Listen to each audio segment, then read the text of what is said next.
Tengo la sensación, aunque más que la sensación es la certeza, de que hay mucho desconocimiento acerca de cómo se ponen las notas en un instituto. Así que, como es una deuda pendiente que tengo con mis alumnos, vamos a explicar de una manera sencilla de dónde salen vuestras notas. Hola a todos y bienvenidos a un nuevo vídeo. Bueno, como decía antes, vamos a ver cómo se ponen las notas en el instituto en una versión súper adaptada y súper resumida, porque los profesores tenemos que tener en cuenta muchísimas más cosas, como son las competencias básicas de la educación, los estándares de aprendizaje, una serie de criterios, etc.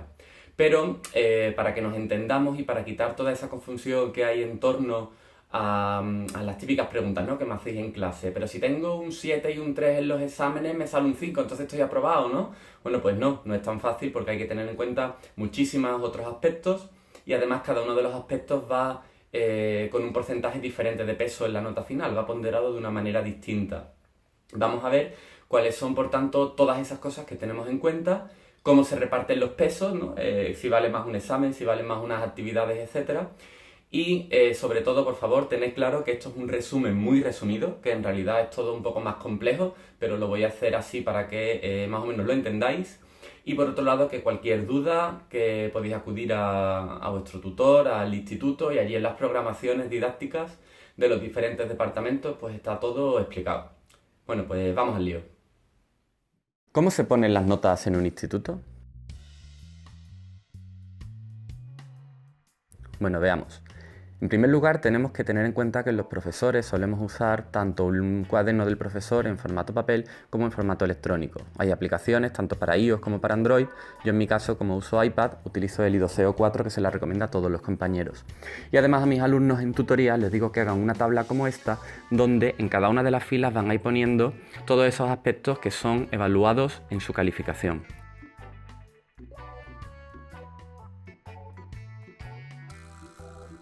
En primer lugar, los exámenes. En segundo lugar, las lecturas que hacemos durante el trimestre. En tercer lugar, el cuaderno, que revisaremos al menos una vez por evaluación. También van a contar las actividades, tanto voluntarias como obligatorias, y por último la actitud y el comportamiento en clase. Cada uno de estos aspectos tiene un peso diferente en la nota final. Los exámenes, por ejemplo, según la programación de mi departamento, valen un 60%, la lectura un 15%, el cuaderno un 5%, las actividades un 15% y la actitud otro 5%, con lo cual todo debe sumar un 100%. Por eso digo que no os centréis solo en los exámenes, que hay muchísimas otras cosas que cuentan. Incluso, como vamos a ver en el ejemplo, se puede aprobar lengua, por lo menos en mi instituto, teniendo suspensa la media que te den los exámenes. Tenéis que esforzaros muchísimo por hacer todas las actividades que se vayan mandando, sobre todo las obligatorias, por leeros los libros de lectura que se vayan pidiendo, por comportaros bien en clase, por tener el cuaderno muy limpio y presentable, porque digamos que si en los exámenes flojeáis un poquito más, el tener buena nota en estos otros aspectos es lo que en muchas ocasiones os va a salvar el cuello a la hora de hacer la nota media y compensar, digamos, esa falta que tenemos en los exámenes. Bien. Es hora de ir poniendo una a una todas las notas que vayamos obteniendo. En el examen del tema 1 y 2, bueno, aprobaste, tampoco es para tirar cohetes, pero sacaste un 6, con lo cual nos tenemos que alegrar por ello y siempre pensando en mejorar en el próximo. La primera lectura del trimestre se te dio bastante bien, sacaste un notable, pues magnífico, un 8. El cuaderno lo tienes regular, la verdad es que puedes mejorar tanto la presentación como otros aspectos y de momento tienes un 5. De las 10 actividades voluntarias que he pedido en el trimestre, solo me has hecho 7, con lo cual tienes un 7. Y tu actitud en clase, sumando el comportamiento, cómo te portas, si participas y tal, bueno, pues tienes un 8, un notable bastante bien. Pero estas no son las únicas notas, porque resulta que hemos hecho más exámenes. Por ejemplo, en el examen del tema 3 y 4, pues sacaste una mala nota, suspendiste, ese día no estabas lúcido tú y bueno, un 3. Pero bueno, que no cunda el pánico. El segundo libro de lectura te salió un poquito más flojo y sacaste un 7, pero no te agobies porque con la lectura siempre me quedo con la nota más alta. El cuaderno ya te lo revisé, así que la media de las actividades en las que yo te he puesto nota, resulta que se te han dado bastante bien y has sacado un sobresaliente, un 9. Y la actitud solo se valora también una vez. Con estas notas tenemos que hacer las medias. Tu media de los exámenes, teniendo en cuenta los dos que has hecho, es un 4,5. pero como repito, como he dicho antes, que no cunda el pánico. Con la lectura me quedo con la nota más alta, aunque pongamos ahí media, pero bueno, nosotros nos entendemos, es un 8. El cuaderno, una única nota, se mejora trimestre tras trimestre, pues un 5. La media de las actividades, tanto las voluntarias como todas aquellas actividades obligatorias en las que te he ido poniendo nota, es un 8, entre el 7 y el 9. Y la actitud, pues obviamente es una única nota por trimestre, es un 8, está bastante bien. Y ahora viene aquí lo más importante, todo no vale un 100%. Entonces tenéis que tener en cuenta que esas medias que vosotros quizás habéis hecho a mano en el cuaderno porque habéis ido apuntando las notas, ahora las tenéis que multiplicar por el porcentaje que vale cada uno de esos aspectos en la nota final.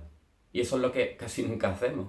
Por eso las notas que nosotros calculamos muchas veces no tienen nada que ver con la nota que nos encontramos al final en el boletín de evaluación. Ahora tenemos que multiplicar cada una de estas notas por su porcentaje. Ojo, esto siempre se nos olvida. Y esa es la nota real que tenemos que sumar para que nos dé la calificación. El 60% de 4,5 es 2,7. El 15% de 8 es 1,2. El 5% de 5 es 0,25. El 15% de 8 es 1,2. Y el 5% de 8 es 0,4. Si sumas todas esas notas, obtienes tu nota real en la evaluación. Es decir, habrías sacado un 5,75. Como veis, se puede aprobar, además con cierta soltura, incluso habiendo suspendido los exámenes. El tema de los exámenes, aunque lo llamemos como tal, en mi caso concreto, pues sabéis que nos referimos a todo tipo de pruebas escritas. No solo exámenes propiamente dichos, sino también las pruebas de ortografía, las pruebas de evaluación tipo test y todas esas cosas que vamos haciendo. Es más, con un 5,75 lo más seguro es que la evaluación te ponga un 6. Con lo cual ya veis que los exámenes no son fundamentales para aprobar la evaluación. Y por otro lado, aunque suene repetitivo, pero es que no os entra en la cabeza, esforzaros todo lo posible en el apartado de las lecturas, en la actitud en clase, en el cuaderno y en las actividades. Porque si los exámenes no se te dan bien, van a ser la única manera de que al final de la nota podáis salvar el pellejo. Porque muchas veces pasa que los exámenes no se te dan bien. Vale, vamos a intentar salvarte. La lectura o no la has hecho o la has hecho sin ganas.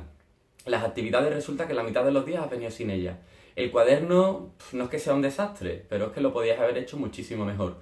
Y encima en clase hay que llamarte la atención constantemente porque estás hablando, porque estás molestando, etcétera. Es imposible salvarte. Y después llega el agobio a final de trimestre de por favor, ¿yo qué puedo hacer para aprobar? Pues lo que podías haber hecho para aprobar era todos esos 3 meses, todo este tiempo que llevamos de cursos anteriores, haberte dado cuenta. No pretendáis salvar una asignatura al último día.